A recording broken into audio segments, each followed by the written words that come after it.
သက်များအားလုံးပဲမင်္ဂလာပါရှင်ကျမတို့ရဲ့ channel ကနေပြန်လည်ကြိုဆိုလိုက်ပါတယ်ဒီနေ့မှာတော့အမှုပညာလောကမှာရောပရိသတ်တွေကြားမှာပါအရန်ကိုဝမ်းသာစရာကောင်းတဲ့သတင်းလေးတစ်ခုကိုတင်ဆက်ပေးခြင်းပါတယ်အဲ့ဒါကတော့အားလုံးရဲ့အချစ်တော်တရုတ်ဆောင်ထွန်းထွန်းတယောက်မေလ14ရက်နေ့မှာပဲသူ့ရဲ့ကျင်ဖော်လေးနဲ့အတူမင်္ဂလာဦးစွန်ကျွေးပွဲကိုအောင်မြင်စွာကျင်းပပြုလုပ်သွားခဲ့တဲ့သတင်းပဲဖြစ်ပါတယ်ရှင်တရုတ်ဆောင်ထွန်းထွန်းဟာမေလ14ရက်နေ့မနက်ပိုင်းမှာရန်ကုန်မြို့မယန်းကုန်းမြို့နယ်ထဲက8မိုင်မစိုးရိမ်ရွှေကျင်ကျောင်းတိုက်မှာမင်္ဂလာဦးစွန်ကျွေးအလူတော်ကိုပြုလုပ်ခဲ့တာပါ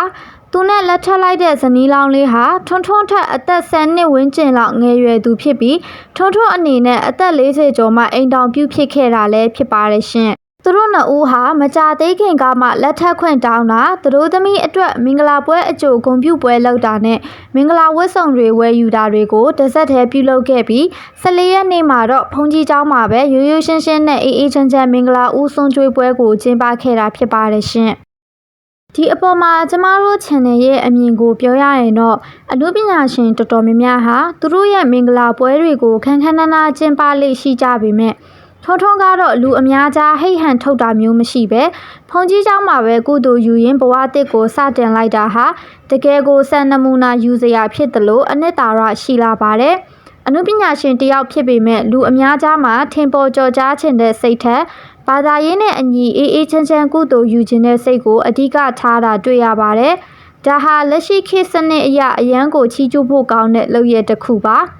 အသက်အရွယ်အပိုင်းအခြားတစ်ခုရောက်မှအေးအေးချမ်းချမ်းနဲ့တည်တည်ငြိမ်ငြိမ်လက်ထပ်လိုက်တဲ့အတွက်လည်းပို့ပြီးတော့အကြည်နူးဖို့ကောင်းပါတယ်ပရိသတ်တွေရဲ့တုံ့ပြန်မှုကိုကြည့်မယ်ဆိုရင်လည်းရိုးရှင်းတဲ့အလားတရားကအေးချမ်းလိုက်တာဆိုတဲ့မှတ်ချက်တွေအပြင်အသက်40ကျော်မှတွေ့တဲ့ဖူးစာရှင်လေးကတကယ်ကိုလိုက်ဖက်ပါတယ်ဆိုပြီးဝမ်းသာအားရဆူတောင်းပေးနေကြတာကိုတွေ့ရပါတယ်ရှင်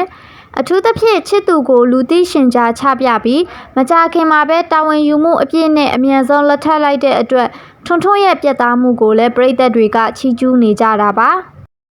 ကဲပရိသတ်ကြီးရောဟိတ်ဟန်မပါပဲရိုးရှင်းအေးချမ်းစွာကျင်းပခဲ့တဲ့ထွန်းထွန်းတို့ဇနီးမောင်နှံရဲ့မင်္ဂလာစွန်ကျွေးပွဲလေးကိုဘယ်လိုမြင်ကြလဲရှင်သူတို့နှစ်ဦးအတွက်ဆူတောင်းစကားလေးတွေကိုကွန်မန့်မှာရေးသားပေးခဲ့ကြပါအောင်ရှင်အခုလိုအမှုပညာရှင်တွေရဲ့ထူးခြားတဲ့သတင်းဆောင်တွေကိုအမြဲကြည့်ရှုနိုင်ဖို့ကျမတို့ရဲ့ channel ကိုလည်း subscribe လုပ်ထားဖို့လည်းမမေ့ပါနဲ့ဦးရှင်နောက်ထပ်ဗီဒီယိုတွေမှာပြန်ဆုံတွေ့ကြပါမယ်အားလုံးပဲတာယာအေးချမ်းတဲ့နေ့လေးဖြစ်ပါစေရှင်